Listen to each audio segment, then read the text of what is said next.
Watermelon? Papa, Yeah. water. No, don't.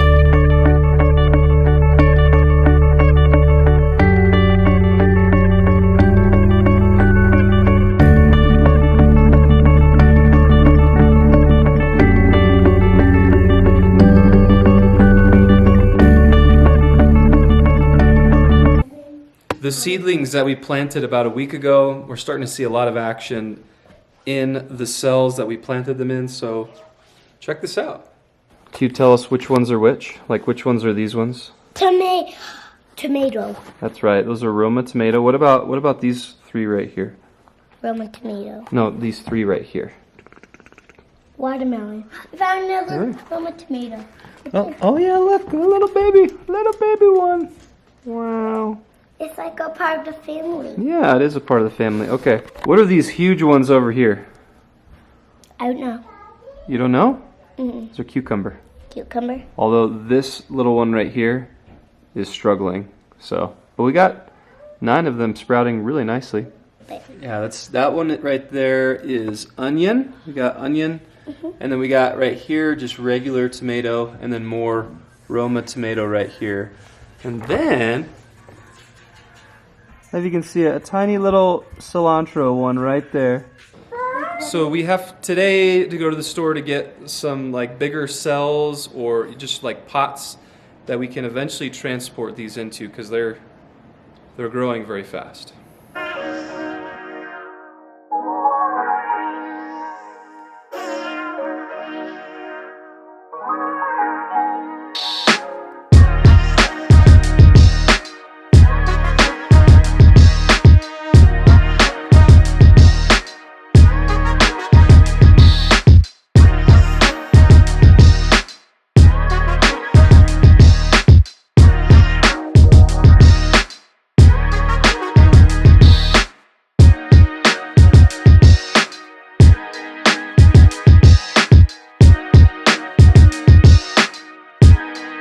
I had grandiose plans this afternoon to take the boys sledding because it snowed, but due to extreme exhaustion on my part, we're going to do something different.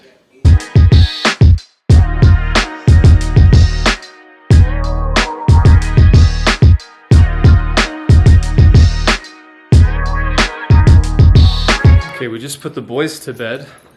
Oh, it's snowing again. And So what I'm getting ready to share, those of you who are parents will understand. If you're not a parent, this might seem foreign to you. Someday you might be a parent, so it might still be good to listen to. I don't know.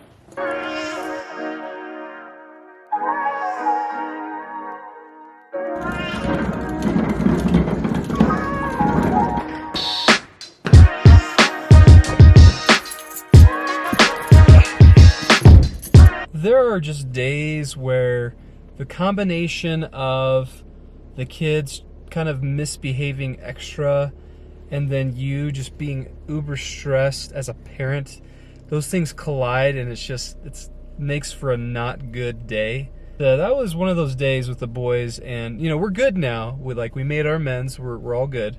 But it's like, man, I just need to get out of the house for a little bit and just relax.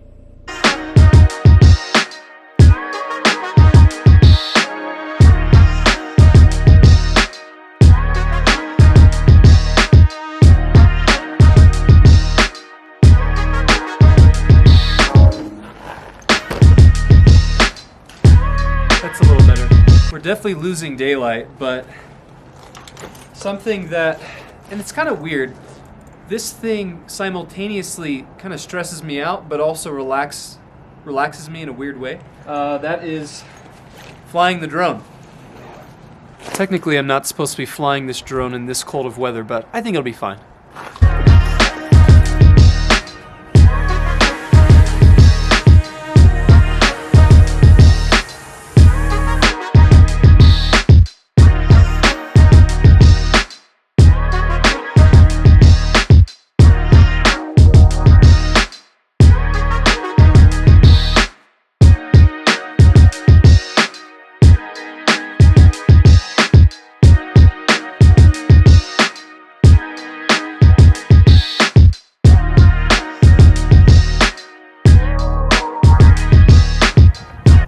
Hopefully the wind isn't too bad, but today is day 335, and we're looking at the entire book of Colossians as well as Philemon. In Colossians, it's mentioned Philemon, he's writing this letter to Philemon, who had a servant. His name was Onesimus, and through Paul's journeys, Onesimus had become a very dear friend to him, but he was actually originally a slave of Philemon, and so he's writing this letter to Philemon to receive back Onesimus not as a slave, but as a brother in Christ. And that's really what Philemon's all about, and you see Paul contend strongly for Onesimus and Philemon to reconcile.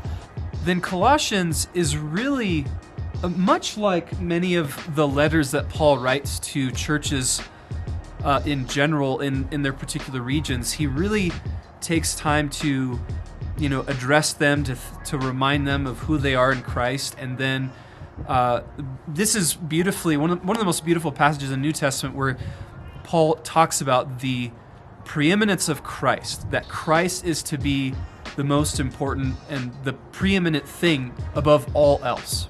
Then he goes into a little bit of his history and just the Jewish background and that heritage, and how he was once a part of that, but now they have been saved, that it's through Christ that salvation has come. And then when we get into chapter 3, it really is, all right, as a result now of you being saved, this is what your life should look like. Like I said, the format of this letter is very much like the other letters that Paul writes, in the sense that he reminds them of who they are in Christ. He makes much of Christ. He reminds them of the means and the way of salvation, and as they are genuinely and truly saved, this is what their life will now look like. As I was reading it today, just that verse in chapter 1 about Paul saying that Christ is to be preeminent in all things, just really hit home with me. I don't have... Wait.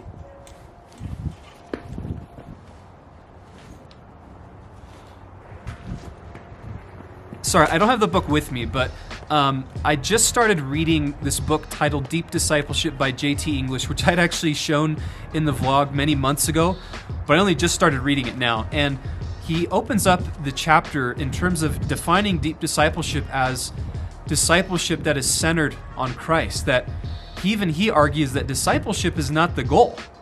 Christ is the goal. And we are to make Christ the priority in everything we do and say in our life, that is how we are called to live. It's cold. Let's get out of here.